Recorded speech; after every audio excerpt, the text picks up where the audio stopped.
క్రీస్తును అనుసరించడములోనే మనకు విజయము. క్రీస్తునందు ప్రియులారా, ఒక మనిషి పొందగల గొప్ప విజయం తనను తాను జయించుకోవడమే. తరచుగా మనం బాహ్య యుద్ధాల వైపు చూస్తున్నాము కదా, అవి భయంకరమైన యుద్ధాలే. నిజమైన యుద్ధాలు మన లోపల ఉన్నాయి. గర్వం, కామం, దురాశ, సోమరితనం,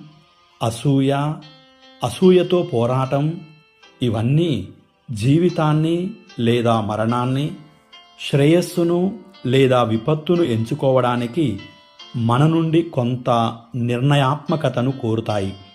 ప్రియులారా, దేవుని ఆజ్ఞను పాటించడం ద్వారా దేవుని మార్గాల వెలుగులో జీవించడానికి మనం తగినంత ధైర్యము కలిగి ఉన్నట్లయితే మనము పాపము నుండి విముక్తిని పొంది దేవుని మహిమలోనికి ప్రవేశించడానికి సహాయపడుతుంది.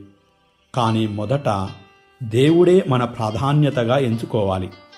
ఇతర విషయాలను విడిచిపెట్టడానికి సిద్ధం కావాలి. మీరలా చేయడానికి సిద్ధంగా ఉన్నారా? దేవునితో జీవితాన్ని ఎంచుకోండి.